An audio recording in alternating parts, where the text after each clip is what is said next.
Our world feels increasingly fragile, a landscape of global tensions and personal anxieties. Nearly 2,000 years ago, the Roman Emperor Marcus Aurelius faced his own empire-wide crises, writing, "The impediment to action advances action. What stands in the way becomes the way." He was leading armies through a pandemic and political turmoil, yet he focused on an unshakable inner resolve. This is the heart of Stoicism, a philosophy not for calm seas, but for navigating the worst storms. In this exploration, you will discover a complete mental toolkit for facing modern chaos with profound calm and strength. We will uncover how ancient principles like the Dichotomy of Control and Amor Fati can transform your response to any disaster. What can the fall of a civilization teach you about surviving your own life's upheavals? How did philosophers find peace when everything was burning? By the end, you will possess a timeless framework for resilience, turning obstacles into fuel for your character. What part of your current crisis feels most beyond your control? At the heart of the Stoic response to catastrophe lies a simple but profound distinction. It is the difference between the things we command and the things we do not. This is the dichotomy of control, and for the Stoics, it was the essential first step in disarming the chaos of any crisis. When a plague swept through cities or barbarian armies threatened the frontiers, a person could not control the spread of the disease or the movements of the enemy. But they could always control their own judgments about these events, their choices in response, and the values they held onto. The philosopher Epictetus, born a slave, opened his manual with this very idea. He wrote, "Some things are within our power while others are not. Within our power are opinion, motivation, desire, aversion, and, in a word, whatever is of our own doing. Not within our power are our body, our property, reputation, office, and, in a word, whatever is not of our own doing. This is not a call to passivity. It is a strategic reallocation of energy. Fear and anxiety thrive when we fight battles we cannot win, when we desperately try to command the wind and the waves. Stoicism asks us to stop straining against the unchangeable and to pour all our effort into the one realm where our power is absolute, our inner world. Imagine a Roman physician during an outbreak. He could not control who fell ill or the limited medical knowledge of his time. Those things were outside his control. But his commitment to tending the sick, his compassion in the face of suffering, and his courage to show up each day, those actions were entirely within his command. His focus remained on his own conduct, his own virtue, even as death surrounded him. This focus is what created an unshakable core. So, bring to mind one current worry that feels overwhelming. Now break it down. What specific elements are truly within your power to change? Your preparation, your effort, your attitude, and what elements are ultimately outside of it? The final outcome, other people's decisions, the unpredictable twists of fate. By making this separation, you begin to drain the situation of its emotional chaos and reclaim your agency. What if the worst events of your life were not obstacles but essential parts of your story? This is the radical invitation of Amor Fati, the Stoic love of fate. It is the conscious decision to embrace everything that happens, not with passive resignation, but with active acceptance, seeing each moment as a necessary thread in the fabric of your character. While the dichotomy of control helps you manage your reactions, Amor Fati transforms your entire relationship with reality itself. It asks you to love the very things that challenge you because they are the raw materials for your strength. Think of a raffiner's fire, a blaze so intense it burns away all impurities. leaving only the strongest, most valuable metal behind. Catastrophe can act as that fire in a human life. It strips away the non-essential, forcing you to confront what you are truly made of and what you truly value. Marcus Aurelius, guiding an empire through perpetual crisis, wrote this directive to himself: do not seek for things to happen the way you want them to. Rather, wish that what happens happens the way it happens. Then you will be happy. This is the core of the practice. It is not about pretending that pain is pleasant, but about recognizing that your fight against what has already occurred is the source of your deepest suffering. When you stop arguing with reality, you find a profound and unshakable peace. Consider the philosopher Seneca, a man who wielded immense political influence in Rome. When he was suddenly exiled to a remote, barren island, he could have succumbed to bitterness and despair. Instead, he chose to see it as an opportunity. In his exile, he found the quiet and space to write some of his most enduring works on philosophy and ethics. He transformed his punishment into a period of immense productivity and inner growth, proving that our circumstances do not define our potential, only our response to them does. So, bring to mind a past hardship, an event you once railed against. Can you trace the ways it ultimately shaped you? Perhaps a lost job led you to a more fulfilling career path. Maybe a heartbreak taught you the depth of your own resilience. The Stoics would argue that every setback carries a hidden lesson, a seed of strength waiting to be nurtured. How might your current struggle be forging a stronger version of you, one you cannot yet see? From the silent void of space, the earth is a single, fragile blue marble. Your crisis, your city, even your entire nation, appears as nothing more than a faint speck against the immensity of continents and oceans. This is the essence of the Stoic view from above, a powerful mental exercise designed to shrink our anxieties down to their true size. It asks you to perform a radical shift in perspective, to rise above the immediate heat of your emotions and see your life within the grand, sweeping context of cosmic time and space. When you feel overwhelmed by a problem, this practice pulls you back from the edge, reminding you that your struggle is one thread in the vast tapestry of human existence. It fosters a profound humility, quieting the ego's scream that our personal dramas are the center of the universe. The Roman Emperor Marcus Aurelius constantly returned to this thought in his private writings. He reminded himself, keep in mind how fast things pass by and are gone, those that are now and those to come. Existence flows past us like a river. The infinite past and the future are equally beyond our grasp. He would list the names of famous emperors and generals now long forgotten, their triumphs and failures both reduced to dust. This was not a morbid fixation, but a liberating clarity. By confronting the sheer scale of time, he drained his immediate political and military troubles of their crushing weight. How did this look in practice for an ancient Stoic facing a plague? A doctor surrounded by suffering might close his eyes for a moment. In his mind, he would see not just the single bed before him, but the entire city from above, then the peninsula, then the whole Mediterranean world. He would see this same scene playing out for centuries, countless generations facing their own epidemics and wars, all of them feeling their pain was unique and ultimate. This panoramic view did not make his work less important, but it freed him from the paralysis of despair.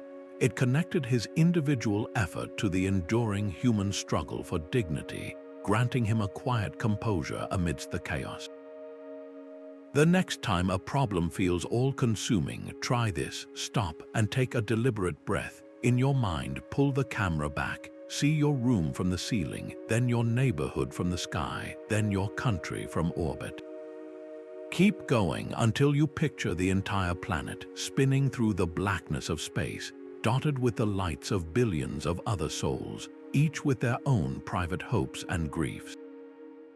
How does your urgent problem look from here? This cosmic perspective does not erase your challenges, but it returns to you the power to face them with a calm and steady heart. Stoics did not wait for disaster to strike. They trained for it in their minds, a deliberate exercise known as Premeditatio Malorum, the premeditation of evils. This practice is easily mistaken for pessimism, but its purpose is the very opposite. It is a form of mental inoculation, a way to expose your mind to life's potential hardships in a controlled environment so that when, or if they arrive, you are not paralyzed by shock or fear. You have already walked the path in your thoughts, and you know the way forward. The philosopher Seneca captured the essence of this when he wrote, "He robs present ills of their power who has perceived their coming beforehand." By anticipating adversity, you drain it of its element of surprise, which is often the source of its greatest power over us. Imagine a merchant in the Roman Empire whose entire livelihood depends on a shipment of grain crossing the Mediterranean Sea. Instead of simply hoping for calm seas, he would regularly contemplate the very real possibility of a storm. He would visualize his ship shattered on the rocks, his cargo lost to the waves. But this was not where his mental rehearsal ended. The crucial next step was to ask himself, what then? He would see himself surviving the disaster, returning to port with nothing, and then beginning again. He would affirm that his worth was not in his wealth, but in his character, his resilience, and his ability to start over with integrity. The loss of external things was outside his control, but his response to that loss remained firmly within his command. This practice makes the abstract threat of catastrophe concrete and manageable. It forces you to confront the reality that you can endure far more than you believe, and that your virtue remains intact even when your circumstances do not. So bring to mind a scenario you fear, perhaps a professional setback or a personal rejection. Now walk through it mentally, not with a focus on the pain, but with a focus on your response. What Stoic virtue would you call upon? Would it be courage to face the truth, or justice to treat others well despite the outcome, or the simple wisdom to accept what you cannot change? By rehearsing your character in the face of difficulty, you are not inviting trouble. You are building an inner fortress so that no external event can ever truly overthrow you. In the face of total collapse, the Stoics held one thing as unshakably good: your character. Everything else, from the safety of your body to the wealth in your coffers, they classified as mere indifference. These external things were preferred or dispreferred, but they were never truly good or evil in themselves. A catastrophe could strip you of every one of them, yet it would leave your moral core untouched. This radical idea is the bedrock of Stoic resilience, the anchor that holds fast while the world storms around you. The philosopher Epictetus, who knew the fragility of the body and the cruelty of masters, put it with absolute clarity. He said, "It is not things that disturb people, but their judgments about things," and he insisted that no one can harm your character without your consent. Your virtue, your integrity, your justice, these are possessions that exist entirely within your will. No plague can infect them, no army can plunder them, and no political upheaval can legislate them away. This belief transforms a person's entire orientation to a crisis. When your only true possession is your character, you become fearless. You can act with unwavering ethics precisely because you have nothing left to lose that truly matters. Consider the historical example of Cato the Younger during the Roman Civil War. He saw the Republic, the system he loved, crumbling into dictatorship under Julius Caesar. Faced with the choice of swearing allegiance to a tyrant or dying for his principles, Cato chose death. For the Stoics, this was not a tragic failure, but the ultimate expression of a life well lived. He protected the one thing that was his to command, his integrity, even as the entire external world he valued was taken from him. His final act was a declaration that his character was more valuable than his life. So, in your own life, when a crisis threatens your comfort, your plans, or your security, this Stoic tenet asks a profound question. What does virtue mean to you in this moment? Is it the courage to speak a difficult truth when it would be easier to stay silent? Is it the justice to treat others fairly even when you are under immense pressure? Is it the wisdom to accept a harsh outcome without bitterness? Your answer to that question, your commitment to acting with moral excellence regardless of the circumstance, is the one good that no disaster can ever take from you. A crisis hits and your first impulse is panic. The Stoics train to pause that impulse. This is the core of the discipline of assent, the practice of inserting a moment of stillness between an external event and your internal reaction. It is not the news from the front lines or the market crash that disrupts your peace, but the judgment you instantly attach to it. That initial impression, that first flash of fear or anger, is just a raw signal. The discipline lies in refusing to automatically agree with it, to withhold your mental assent until you can evaluate the impression with reason. Epictetus, the philosopher who turned this into a daily exercise, gave his students a clear instruction. He said, "Do not be carried away by the vividness of your impression, but say, 'Wait for me a little, O impression. Allow me to see who you are and what you represent. Allow me to test you.'" That brief pause is a fortress for the mind. It creates a space where you are no longer a puppet jerked by the strings of circumstance, but a thinking being capable of choice. Imagine a Roman general receiving a dispatch that an entire legion has been destroyed. The initial impression is one of catastrophe, a gut punch of despair and dread. A leader untrained in this discipline might lash out in rage, make a reckless countermove, or sink into paralysis. But a Stoic commander in that crucial pause would question the impression. Is the empire truly lost, or is this a severe setback, one of many in a long war? What is within my power to do now? Can I secure the other frontiers? Can I rally the remaining troops? By testing the impression, he moves from a reactive state of despair to a proactive state of strategic response. Your own life presents the same choice 1,000 times a day. The next time you receive an upsetting email or a piece of bad news, try this simple but profound practice. Before you speak, before you type a reply, before the story in your head spirals out of control, pause for just 5 seconds. In that silence, ask yourself, what is the raw fact here, separate from my judgment about it? That tiny gap is where your freedom resides. What if you could want only the things that truly make you free and resilient? This is the profound challenge of the Stoic discipline of desire. After learning to pause your judgments with the discipline of assent, you now face the deeper task of reshaping what you want in the first place.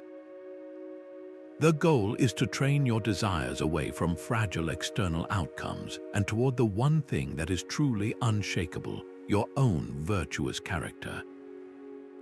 This is not about suppressing your wants, but about refining them so that your deepest longings align with what you can actually control. When your highest desire is to act with courage, wisdom, and justice, you can never be disappointed because those actions are always available to you. Seneca captured the sheer logic of this with piercing clarity. He wrote, "What is quite unlooked for is more crushing in its effect, and unexpectedness adds to the weight of a disaster." The person who has been warned beforehand, with a mind prepared, withstands the blow. The true folly, he argues, is to set your heart on things that fortune can snatch away in an instant: your health, your wealth, your social standing. By desiring these, you build your happiness on a foundation of sand. But if you desire only to be a good person, then no twist of fate can ever rob you of your goal. Imagine a provincial governor during a widespread famine. He cannot control the harvests or the weather patterns causing the drought.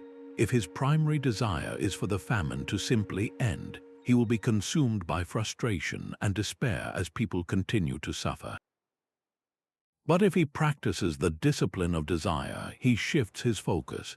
His deepest want becomes the desire to act with compassion and justice in the midst of the crisis. He desires to organize grain distributions fairly, to comfort the afflicted, and to maintain his own integrity even when resources are scarce. His peace of mind no longer depends on an outcome he cannot command, but on his own choices which he can. His desire is fulfilled not when the famine ends, but every time he acts virtuously within it. So, bring to mind one external thing you strongly desire right now, perhaps a specific promotion, a particular relationship, or a certain level of financial security. Now consider the internal virtue that pursuit represents. If you desire the promotion, is it truly for the status, or is it for the opportunity to be more diligent, creative, and responsible? Can you shift your primary desire from getting the job to embodying those virtues in your current role? When your want is for the character you build rather than the reward you might receive, you have discovered a source of fulfillment that no catastrophe can ever touch. Stoicism isn't passive, it's a philosophy of right action, especially when the world is falling apart. This is the third and final discipline, the discipline of action. Where the first taught you to manage your judgments and the second to refine your desires, this one demands that you move, that you engage with the world from a place of unwavering virtue. Your duty is to act for the common good, to perform your role with excellence and justice without any attachment to the outcome. The results of your efforts are not in your hands, but the integrity of the effort itself always is. Marcus Aurelius, leading armies while a plague ravaged his empire, constantly reminded himself of this social duty. He wrote, "Perform every action as if it were the last action of your life, in harmony with reason and free from hypocrisy." He saw his own nature and the nature of humanity itself as inherently social. To act against the common welfare was to act against his own being. For him, this meant that even the grueling work of a military campaign was a social act to be done with focus, fairness, and concern for the well-being of his soldiers. He could not control whether they won every battle, but he could control whether he led with wisdom and compassion. He ensured his troops were as supplied and protected as possible. He listened to their concerns, and he made strategic decisions with the broader good of the empire in mind, not just his personal glory. His actions were aligned with nature, which for a Stoic means acting rationally and socially. This discipline transforms work from a mere chore or a pursuit of profit into a sacred practice. A shopkeeper during a crisis, for instance, practices this discipline not by hoarding goods to sell at inflated prices, but by selling fairly, by treating each customer with respect, and by contributing to the stability of his community. His virtuous action becomes a small bulwark against the chaos. The focus is never on the grand, sweeping result you cannot guarantee, but on the next right step you can absolutely take. So, in your own life, with the troubles you see around you, what is one small, virtuous action available to you today?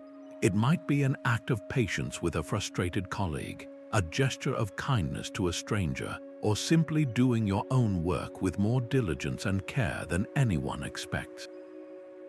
Your world may feel vast and complicated, but your next move can be simple, clear, and good. A Stoic sees a catastrophe not as an individual burden, but as a shared human experience that calls for compassion. This perspective is rooted in a profound idea called Oikeiôsis, the natural feeling of affinity that connects all rational beings. It is the instinct that makes a parent care for a child, and the Stoics argued this same impulse, when guided by reason, should extend outward in ever-widening circles to encompass all of humanity. In the midst of a crisis, this principle is the ultimate antidote to the isolation and selfishness that fear so often breeds. It transforms every stranger's suffering into a matter of your own concern, because we are all part of the same greater whole. The philosopher Hierocles illustrated this with his famous image of concentric circles. He described the self at the center, surrounded by rings for family, then neighbors, then one's entire country, and finally, all of humanity. Our task, he suggested, is to constantly draw the outer circles inward, to treat the person in a distant city with the same sense of connection we feel for our own kin. Marcus Aurelius echoed this duty from his imperial position, writing, "What brings no benefit to the hive brings none to the bee." He understood that his own well-being was inextricably linked to the health of the entire empire. During a plague, this philosophy would have manifested in tangible acts of communal care. A Stoic-minded individual would not barricade themselves in their home with their hoarded supplies.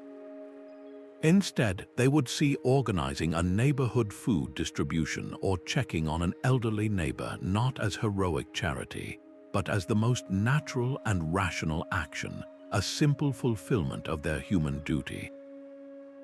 Their own resilience was found in strengthening the resilience of their community. So, bring to mind your own circles of concern. Who sits in the outermost ring, someone you rarely think of or perhaps even view with indifference. It might be a political opponent, a difficult co-worker, or a stranger from a community entirely different from your own. How can you, in some small way today, draw that circle just a little closer? A single act of recognition, a moment of withheld judgment, or a quiet wish for their well-being can be the practical start of living this ancient, unifying Stoic truth. The Stoics kept death at their shoulder, not to be morbid but to be fully alive. This practice, Memento Mori, was their most potent tool for cutting through the noise of a crisis. When everything feels urgent and chaotic, the remembrance of your own inevitable end acts as a filter, instantly separating what is truly significant from what is merely loud. It is not a call to live in fear, but a profound invitation to live with intention, to stop postponing your integrity for a more convenient time that may never come. Marcus Aurelius wrote a meditation that captures this with startling clarity. He told himself, you could leave life right now. Let that determine what you do and say and think. He was not being dramatic. He was installing a mental compass, one that always points toward virtuous action in the present, because the present is the only time we are ever guaranteed to possess. This awareness strips life down to its essentials, the petty grievance, the fruitless worry, the chase for superficial approval. All of it loses its power when held against the backdrop of a finite existence. Your energy is redirected toward what endures, the quality of your character and the depth of your connections. Consider the philosopher Socrates, calmly drinking the hemlock after his unjust conviction. His friends were distraught, but he met his end with serene composure. How was this possible? He had spent a lifetime in the company of death, not as a specter to be feared, but as a teacher. His final moments were not a sudden test, but the culmination of a life lived according to principle. He knew that a life of virtue could not be taken from him, even by execution. His death became the ultimate expression of his philosophy. So, take a quiet moment with this thought. If you carried the conscious knowledge that your time here is limited and precious, what one thing would you do differently before this day is over? Would you finally have that difficult conversation with kindness? Would you let go of a resentment that is weighing you down? Would you spend an extra hour on something that truly matters to your soul, instead of scrolling through another feed?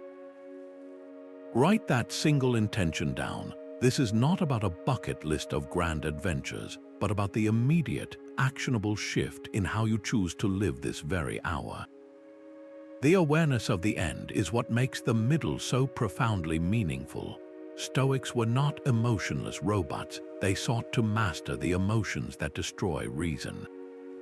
This is the true meaning of Apatheia, a state of inner tranquility where your peace is not hostage to the storms of terror, rage, or overwhelming grief. It is not about becoming a cold, unfeeling statue, but about achieving a profound clarity of mind that allows reason to remain in command, even when the heart is under siege. This calm is the direct result of applying the disciplines we have explored, from pausing your initial judgments to refining your deepest desires. When your inner citadel is secured, the chaos outside loses its power to overthrow you. The philosopher Seneca drew a crucial distinction to clarify this point. He separated the good, rational feelings, which he called Eupatheiae, from the destructive and irrational passions. He explained that we can experience joy without mania, caution without fear, and wish without desperate craving. A Stoic sage feels a deep and genuine affection for their family, but they do not spiral into incapacitating despair if that family member falls ill.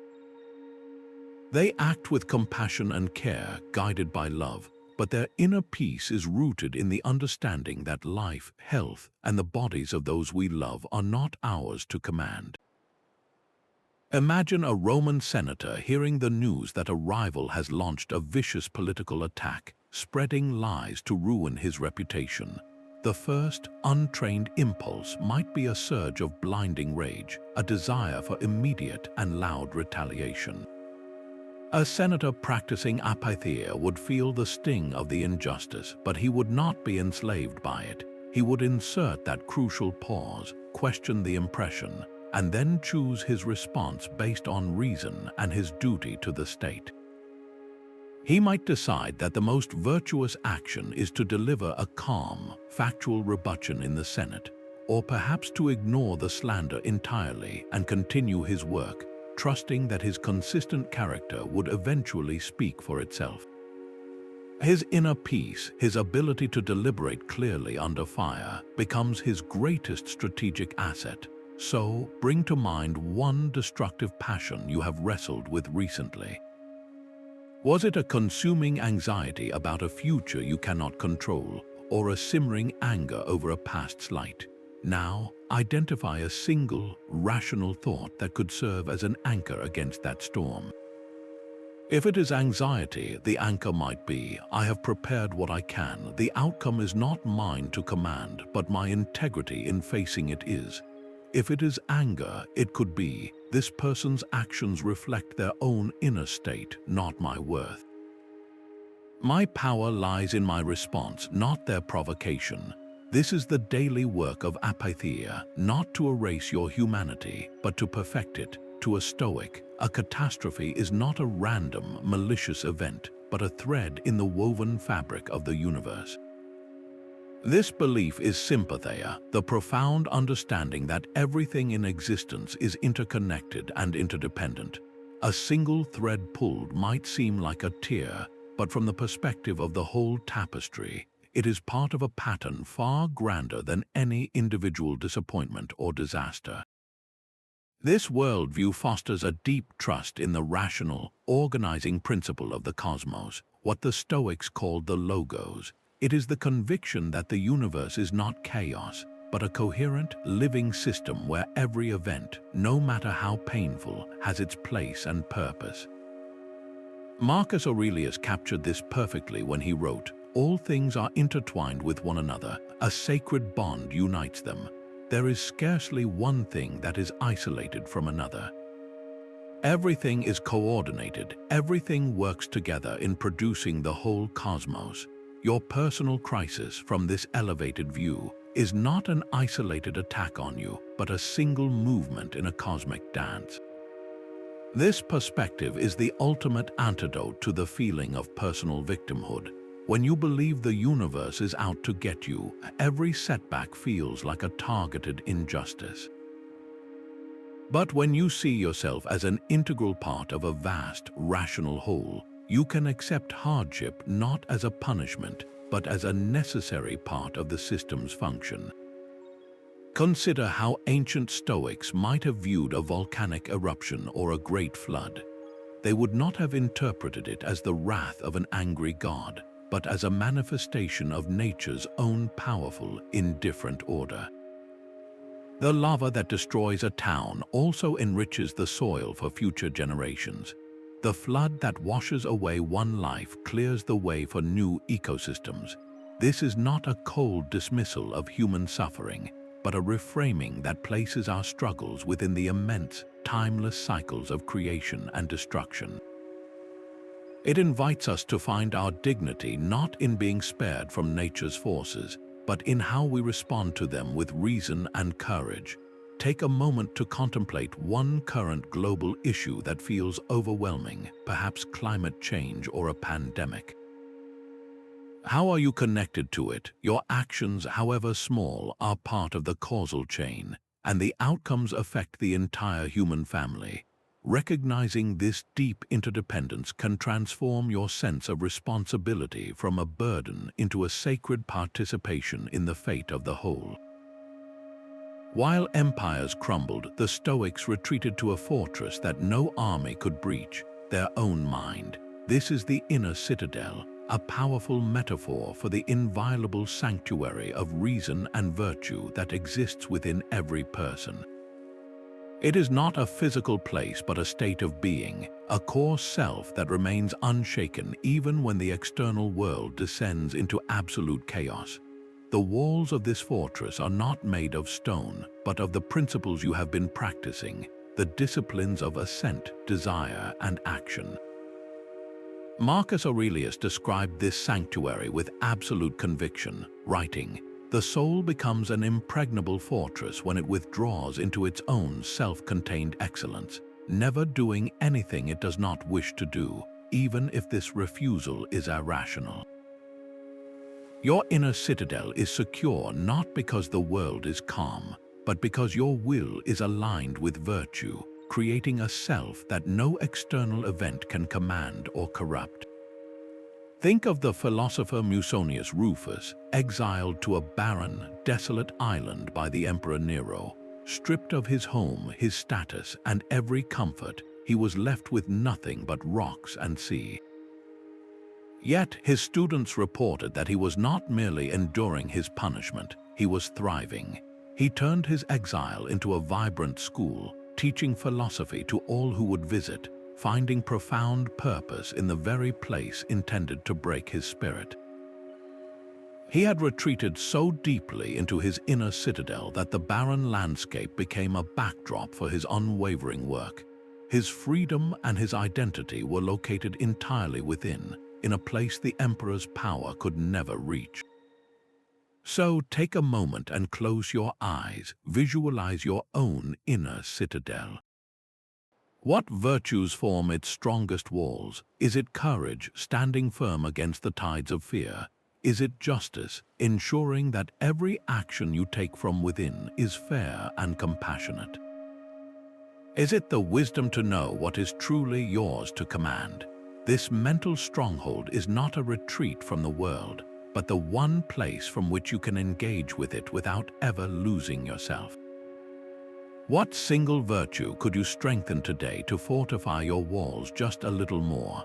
Stoics faced catastrophe with a deep-seated trust that the universe is fundamentally rational and good. This was their belief in the Logos, a divine, intelligent principle weaving through all of existence, ordering every event with a purpose we may not immediately grasp.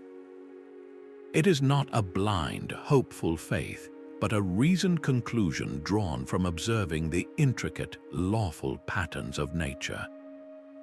This trust acts as an anchor, reducing the torment of the question, "Why is this happening to me?" and replacing it with a more empowering inquiry, "What is this situation asking of me?" Marcus Aurelius, amidst the chaos of war and plague, wrote this reminder to himself, A spider is proud when it has caught a fly, and another when he has caught a hare, and another when he has taken a little fish, and another when he has taken wild boars. Are these not all robbers? He saw all events, even predation and death, as part of a single, unified system of nature. To argue with this system was the height of irrationality, like a foot complaining about having to walk. How could this provide solace during something like a pandemic? A Stoic physician would not see the plague as a random, meaningless horror. He would view it as a severe but natural part of the world's cycles, a process that, while devastating, was unfolding according to the same laws that govern the changing of seasons and the flow of tides. His trust was not that the disease was good, but that the cosmos itself was coherent.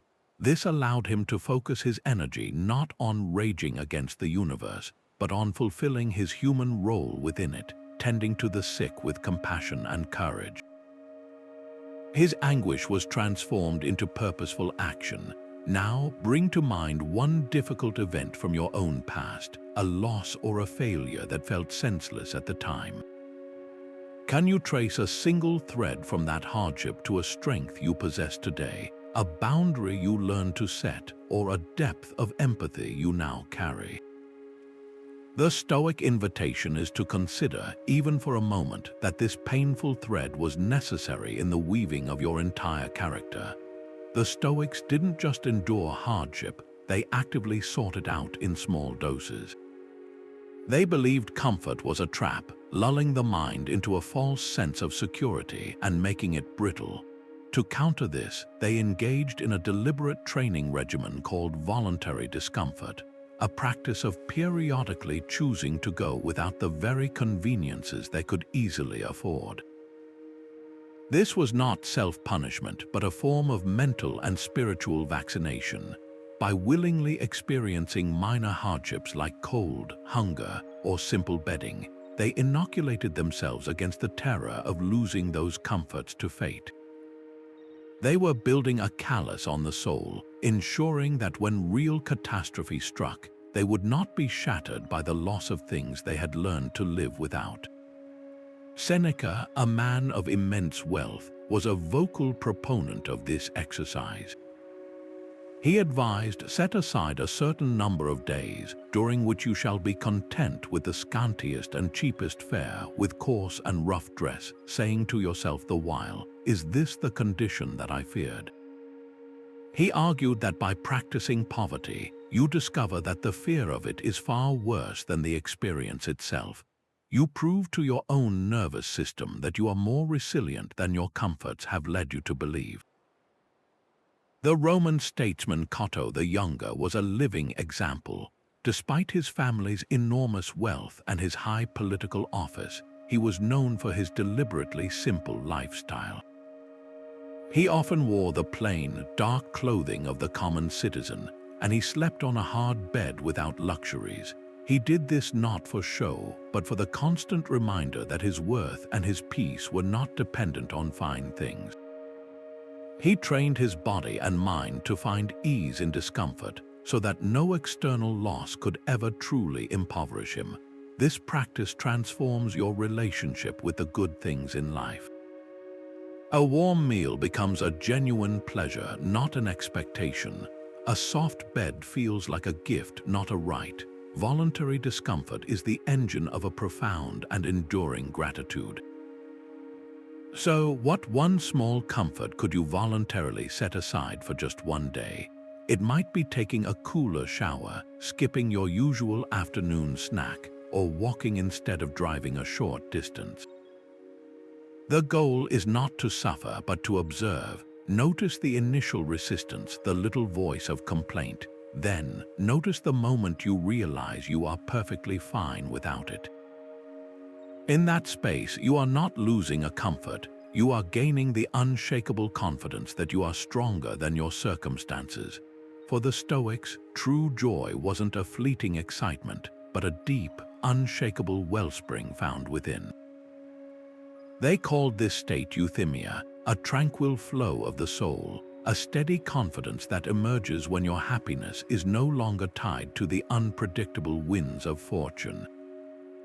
This is not the hedonistic thrill of a pleasurable moment, which is here one instant and gone the next, leaving you craving more.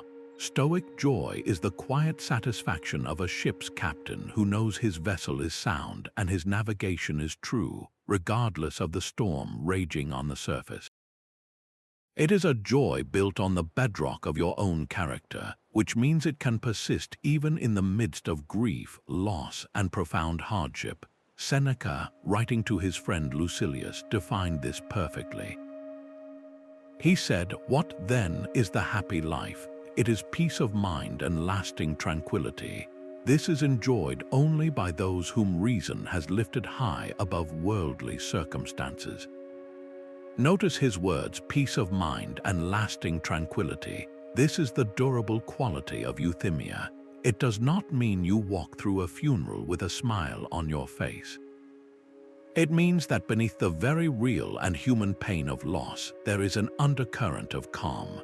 This calm comes from the knowledge that you loved fully. You acted with integrity while the person was alive, and you honored their memory with your virtues. Your sorrow does not collapse into a bottomless despair because your sense of worth was never dependent on their presence.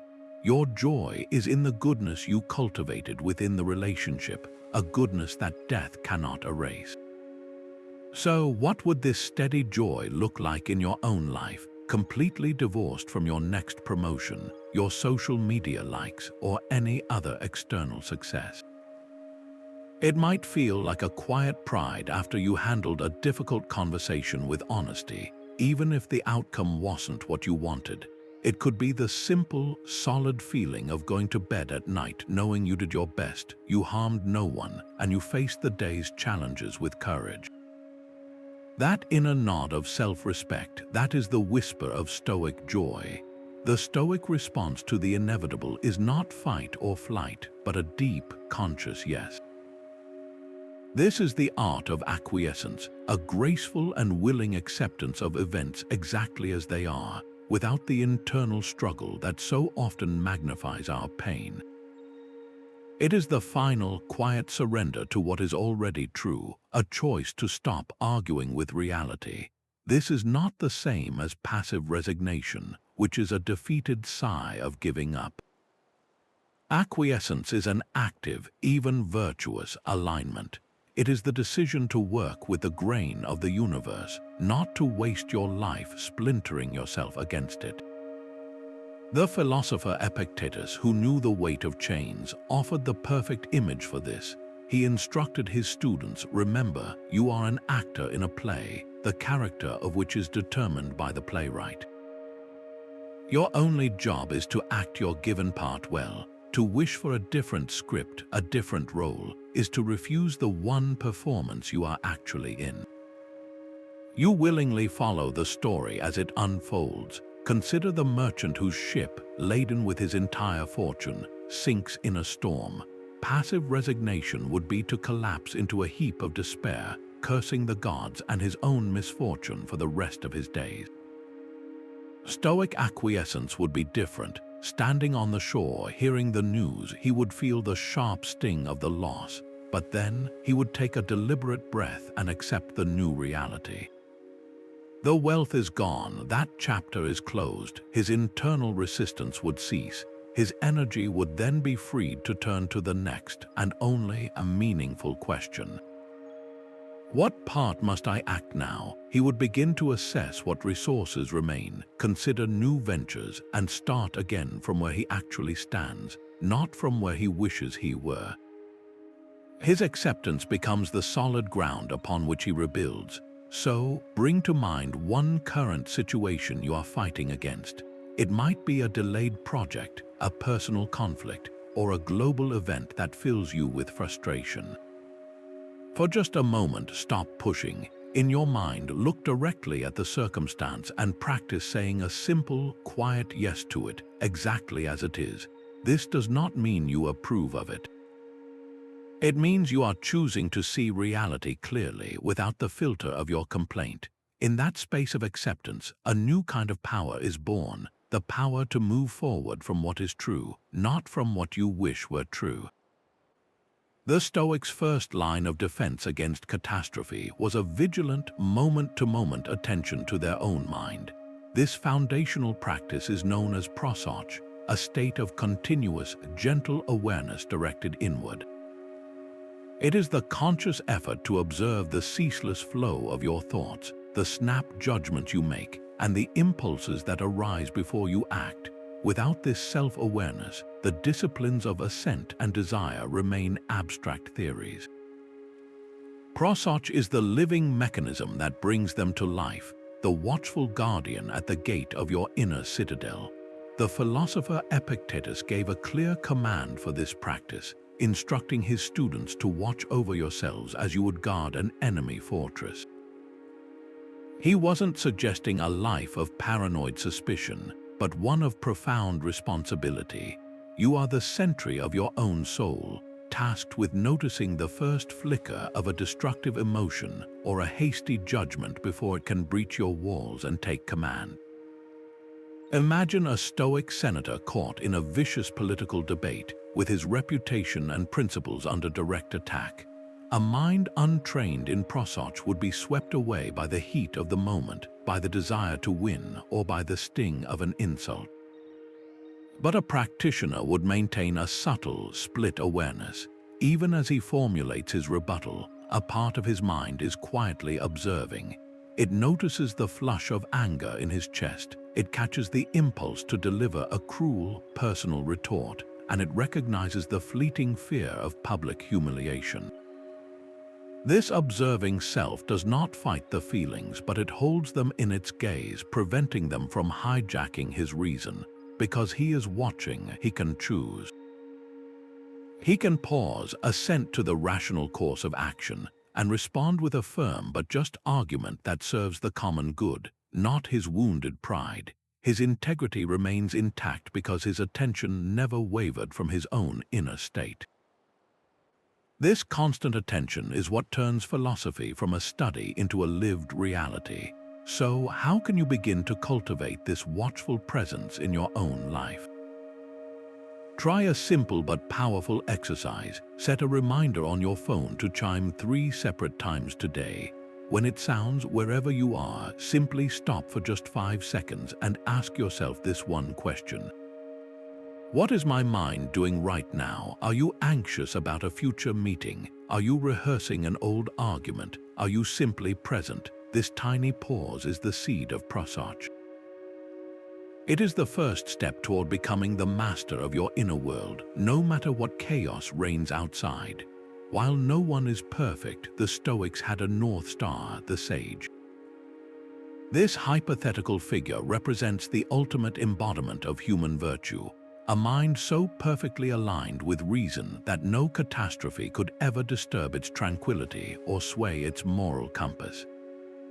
We are not meant to feel inadequate in comparison to this ideal. Instead, the Sage serves as a guiding model, a constant reminder of what is possible when we fully live our philosophy. It is a target to aim for, accepting that our arrows will sometimes waver, but our aim will forever improve. Seneca offered a powerful description of this wise person's character, writing, "The wise man is not disturbed by the greatest misfortunes, not because he has no feeling, but because he has a great and lofty soul which rises above disturbing emotions." Notice the distinction. The sage is not numb. They feel the sting of events, but their profound inner strength prevents that sting from festering into a destructive passion. Their great and lofty soul is not a gift but a construction built brick by brick through the daily practice of the disciplines. In the heat of a modern crisis, this concept becomes an incredibly practical tool. When you are faced with a difficult decision or a surge of panic, you can pause and ask a simple but profound question. What would the sage do in this exact situation? The answer is never about achieving a specific outcome which is outside your control, but about the quality of your response. The sage would act with courage, not recklessness. They would respond with justice, not vengeance. They would accept the unchangeable with wisdom, not bitter resignation. This mental pivot shifts your focus from the problem itself to the character you wish to embody while solving it. So take a quiet moment and envision your own inner sage. What is one defining quality this ideal version of you possesses that feels most relevant to your life right now? Is it an unshakable patience when plans go awry, a profound courage to speak a difficult truth, or perhaps a deep, resilient joy that is not dependent on external rewards? Name that single virtue. This is not a distant fantasy, but a seed of your own potential, waiting for you to cultivate it with your very next choice. Stoics pursued their goals with one hand open, ready to let go if the universe had other plans. This is the essence of the reserve clause, a mental footnote added to every intention and ambition. You commit to your actions with total effort, but you hold the outcome with a light grasp, always acknowledging the unspoken phrase, fate permitting. This is not a recipe for half-hearted effort, but for wholehearted engagement without the crushing attachment to a specific result. It is the art of marrying determined action with serene acceptance. Seneca beautifully articulated this mindset when he advised, "Let all your efforts be directed to something, let it keep that end in view. It is not the man who fails who is laughed at, but the one who fails to try." But then he immediately adds the crucial Stoic qualifier, provided that nothing intervenes that you cannot overcome. This proviso is the reserve clause in action. It internalizes the reality that obstacles are not anomalies in the journey, they are part of the terrain itself. By planning for them in this philosophical way, you disarm them of their power to devastate your spirit. Consider a Roman general laying meticulous plans for a crucial campaign. He studies the maps, drills his legions, and plots his supply lines with absolute focus and precision.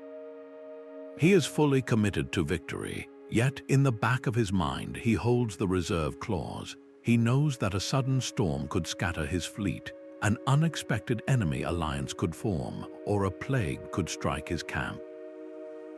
If any of these fated events occur, he does not interpret it as a personal failure or a sign that the gods have abandoned him. He sees it as the universe presenting a new, different set of conditions. His self-worth remains intact, rooted in the quality of his preparations and his adaptability in the face of the new reality, not in the victory he could not secure. His commitment was to his duty, not to a guaranteed outcome. So, think of one important goal you are working toward this week. It might be a project deadline, a difficult conversation, or a personal fitness target. Now, in your mind, consciously add the reserve clause to it. I will complete this presentation, fate permitting. I will have that talk with my colleague if nothing prevents it. Feel how that subtle shift changes the emotional charge around the goal. It does not diminish your resolve, but it liberates you from the quiet dread of failure. You are still the dedicated general, but you are no longer fighting against the weather. From Marcus Aurelius to Seneca, the great Stoics were avid journalers, using writing as their nightly mental hygiene. They understood that a mind left unexamined is a fortress left unguarded, vulnerable to the stealthy invasions of fear, anger, and misplaced desire. This was not a diary of daily events, but a rigorous audit of the soul, a method to apply philosophy directly to the raw material of their lived experience. The most famous Stoic text of all, the Meditations of Marcus Aurelius, was never intended for publication. It is a personal journal, the private thoughts of the most powerful man in the world arguing with himself, reinforcing his principles, and processing the immense weight of leading an empire through perpetual crisis. He was literally writing his way toward resilience, page by page. The practice typically happened in the evening, a quiet ritual of reflection. Seneca advised his friend Lucilius to make this his nightly habit. He wrote, "When the light has been removed and my wife has fallen silent, I examine my entire day and go back over what I have done and said, hiding nothing from myself, passing nothing by. This review had a clear purpose to identify where he had acted in alignment with virtue and, more importantly, where he had strayed. He was not looking to punish himself, but to learn. He would ask, what bad habit have you cured today? What fault have you resisted? In what way are you better? This transforms journaling from mere note-taking into a proactive training ground for your character.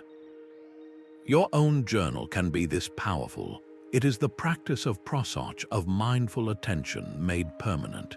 It is where you catch those fleeting judgments you made during the day and hold them up to the light of reason.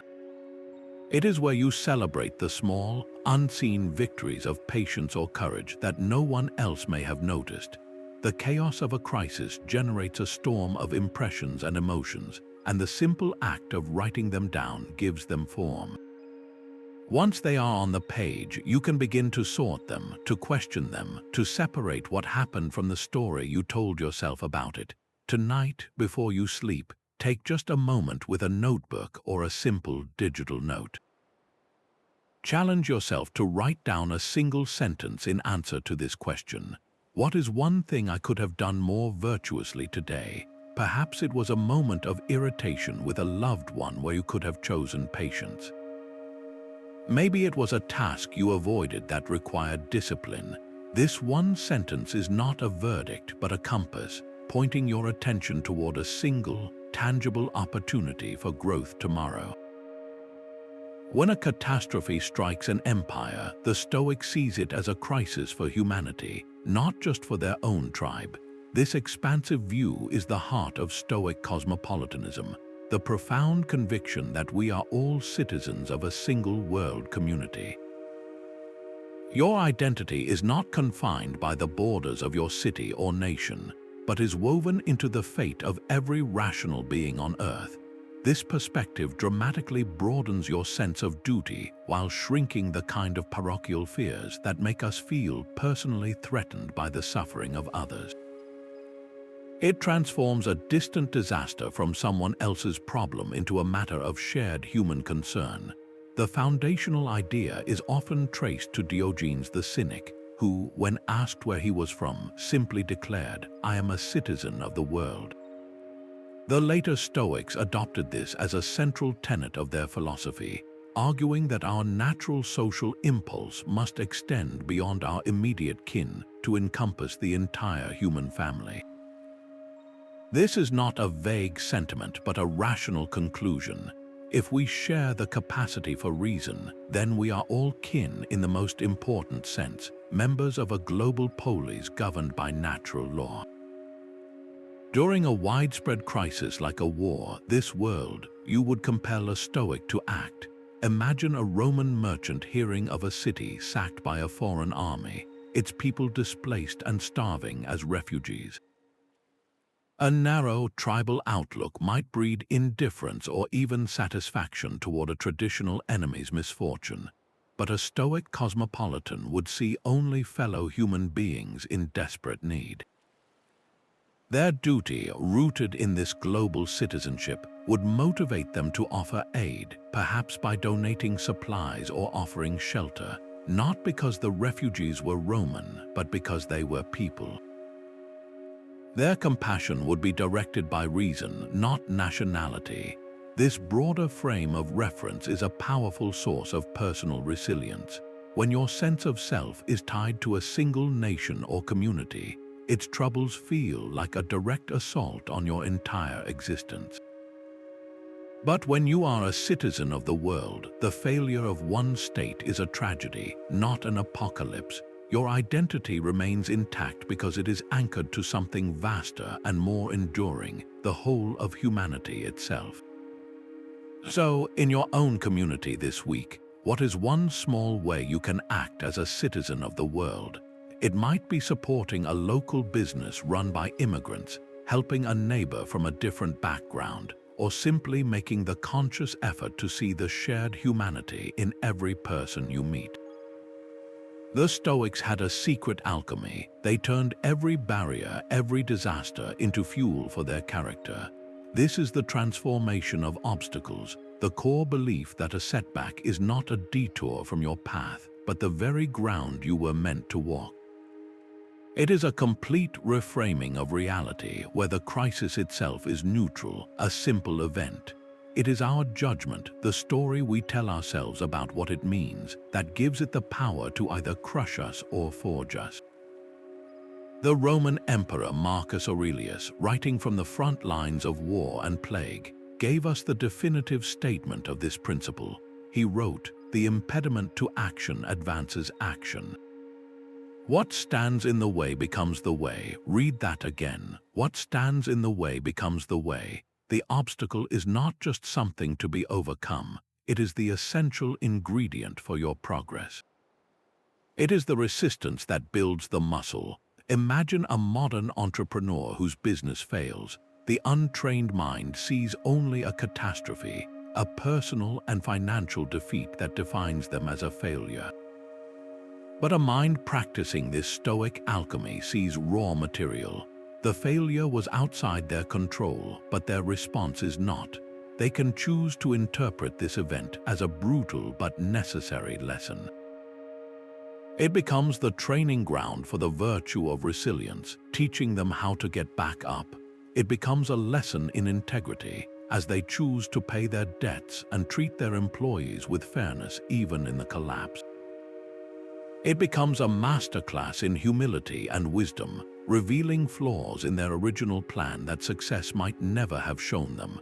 The business failure did not block their path to virtue. It became the most direct path to it. So, bring to mind one single obstacle you are facing right now, a source of frustration or worry. Now, ask yourself not how to remove it, but what virtue it is inviting you to practice.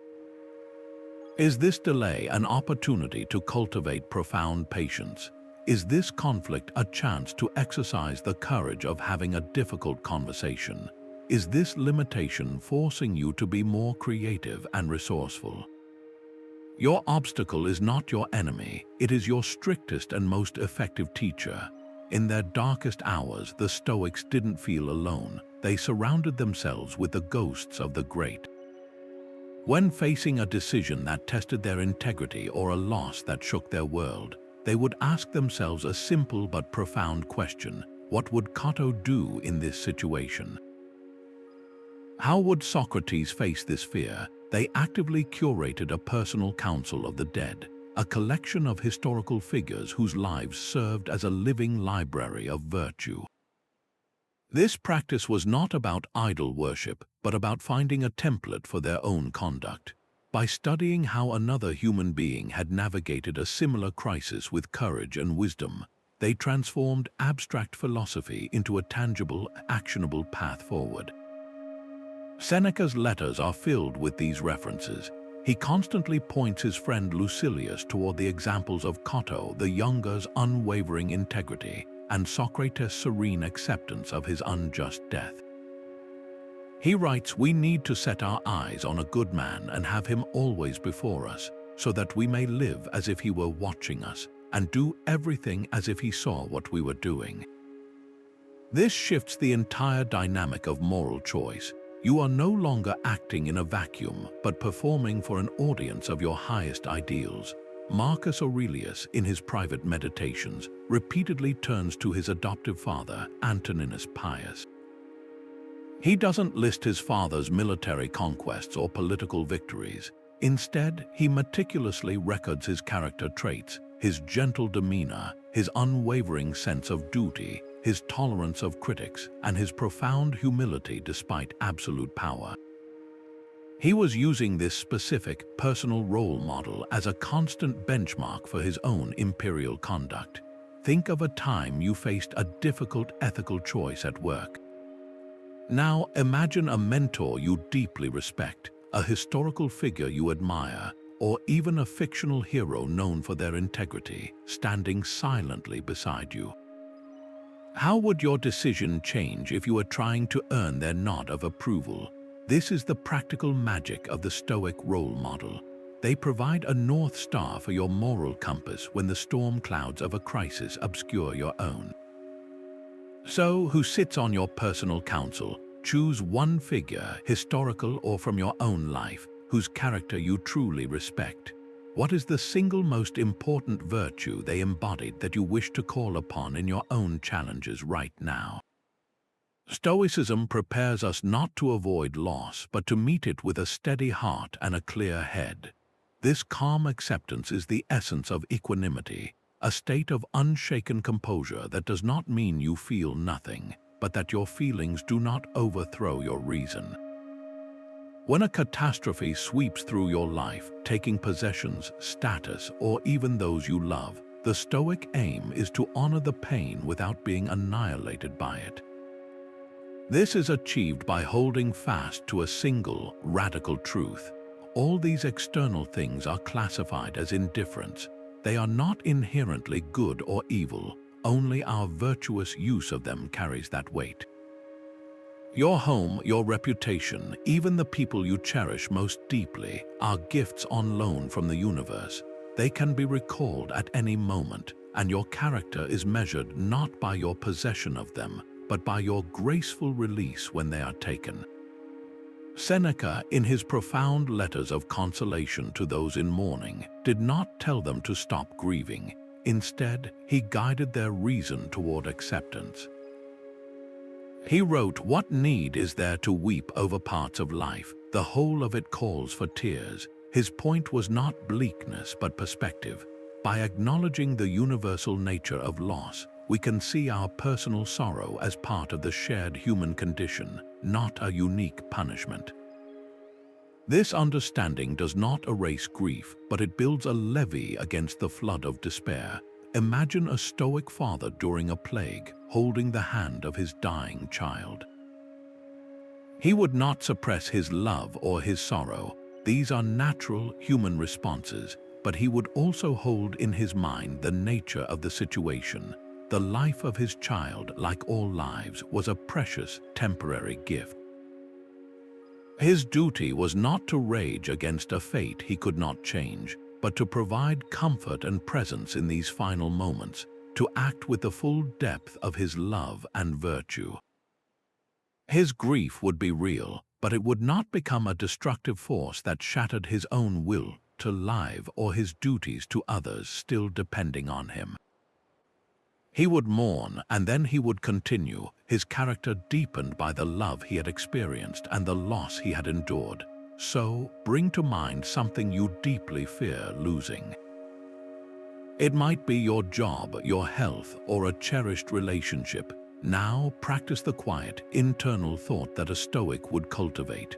My worth is not in this possession, but in my character.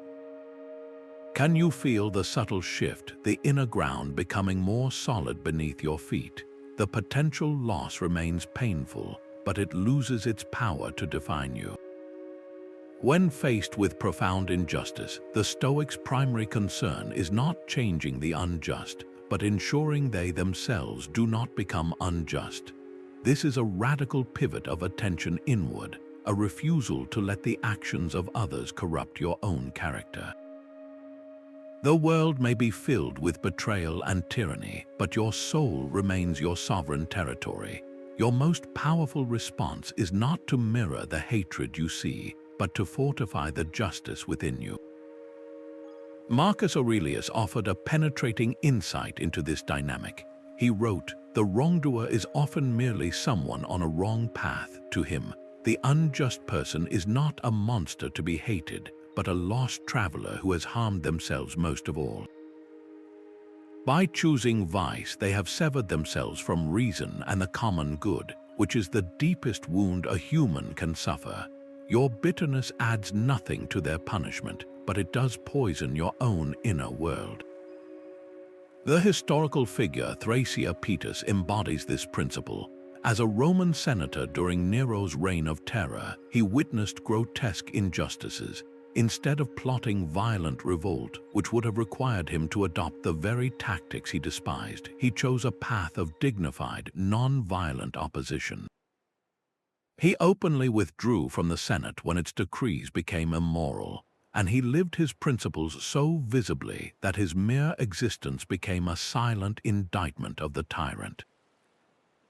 When Nero finally ordered his death, Thracia did not flee or beg. He accepted the sentence with serene courage, using his final moments to discuss philosophy with his friends, proving that his integrity was a possession no emperor could revoke. His life was the argument, so bring to mind one instance of perceived injustice in your own life, a betrayal or an unfair system you feel powerless to change. Now ask yourself this challenging question. How can I respond in a way that strengthens my own integrity rather than feeding my bitterness? Can you choose to act with quiet dignity where you might want to scream? Can you focus on your own ethical conduct, making it so impeccable that it becomes a light, however small, against the surrounding darkness? In the midst of ruin, the Stoics practiced a powerful form of defiance. They counted their blessings. This was not a naive denial of suffering, but a strategic reorientation of the mind toward the gifts that remained untouched by any external disaster. Their life, their capacity for reason, and their enduring opportunity to act with virtue, these were possessions no fire could burn, no army could plunder. By consciously focusing on what they still had, they built a bulwark against the despair that comes from fixating on what was lost. The Roman Emperor Marcus Aurelius left us a direct example of this in his private writings. He began his day by deliberately listing the things he was grateful for, from the natural world and the gods to the specific lessons he learned from his family and teachers. He wrote, "When you arise in the morning, think of what a precious privilege it is to be alive, to breathe, to think, to enjoy, to love." This daily ritual was not empty positivity. It was a mental calibration, a way to start from a foundation of abundance rather than scarcity. Imagine a person who has just lost their home in a fire. The shock and grief are real and overwhelming. A Stoic response would not ignore that pain, but it would consciously and courageously also hold space for gratitude. They might be grateful for their own survival, for the family members who are safe, for the kindness of neighbors offering shelter, and for the strength in their own hands to begin rebuilding. This gratitude does not erase the loss, but it fundamentally changes the emotional landscape in which the loss is experienced. It introduces light into the darkness, revealing paths forward that despair would have kept hidden. So take a quiet moment and make this practice your own. Write down 3 specific things you are grateful for in this very moment. They need not be grand. It could be the warmth of a cup of coffee, the sound of rain against the window, or the simple fact that you have a mind capable of reading these words and contemplating their meaning. This small act is a quiet rebellion against the gravity of crisis, a deliberate choice to anchor your soul in what endures. How will the story of your conduct during this crisis be told 100 years from now? This question pulls you out of the immediate panic and places your life on the vast timeline of history. It is the ultimate practice of Stoic perspective, connecting your smallest daily actions to a legacy of human dignity that stretches far beyond your own lifetime. When you act with virtue in a moment of collapse, you are not just solving a temporary problem. You are adding a single, sturdy brick to the eternal fortress of human resilience. The Roman statesman Cicero, whose own philosophy was deeply shaped by Stoic thought, captured this idea perfectly. He wrote, "The life of the dead is placed in the memory of the living." Your choices today write the story that will be remembered tomorrow. This is not about seeking fame or glory, which are fragile indifference. It is about conducting yourself in a manner worthy of a good story, one that would inspire future generations to face their own hardships with similar courage and integrity. Imagine a provincial governor during a great famine, watching his people suffer. He is faced with impossible choices about rationing grain and allocating scarce resources. If he is guided by the long view, his primary concern shifts from the immediate anger he might face to the judgment of history. He asks himself, when historians write of this dark chapter, will they describe a leader who acted with justice and compassion, or one who succumbed to corruption and fear? This thought guides his hand to distribute food fairly, to comfort the terrified, and to maintain order through principle rather than brute force. His actions become a testament to what it means to be human in the face of disaster. Now bring this into your own life. Picture your great-grandchildren, generations from now, learning about the challenges you faced in your time. They are not hearing about the specific stock market crash or the political upheaval, but about how their ancestor navigated it. What is the single story you wish them to hear? Is it a tale of bitterness and complaint, or one of quiet strength and unwavering character? The beauty of this perspective is that you are writing that story with every virtuous choice you make today. The final, unspoken truth of Stoicism is this: catastrophe reveals your character, but it does not determine it. Every principle we have explored, from the foundational dichotomy of control to the cosmic perspective of Sympatheia, converges on a single, active project: the relentless construction of an inner self that no external event can shatter. This is not a shield against the world, but a foundation from which to meet it. You learn to separate what is yours to command from what is not, to love your fate as the raw material for your growth, and to retreat into the inviolable sanctuary of your own reasoned choice. You build your inner citadel not with stone but with daily practice, brick by virtuous brick. The Roman slave turned teacher Epictetus, who knew the sting of true powerlessness, offered the ultimate summary of this freedom.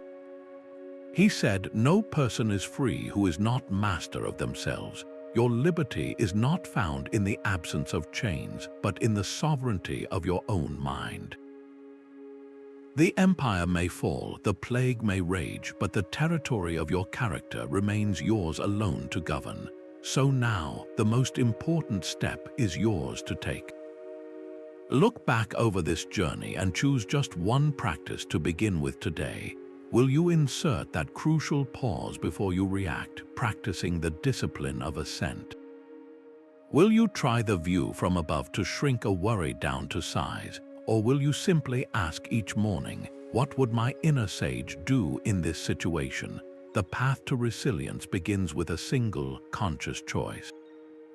Let us know in the comments which Stoic principle resonated most deeply with you, and if you are ready to build your own unshakable core, subscribe for more timeless wisdom on living a life of purpose.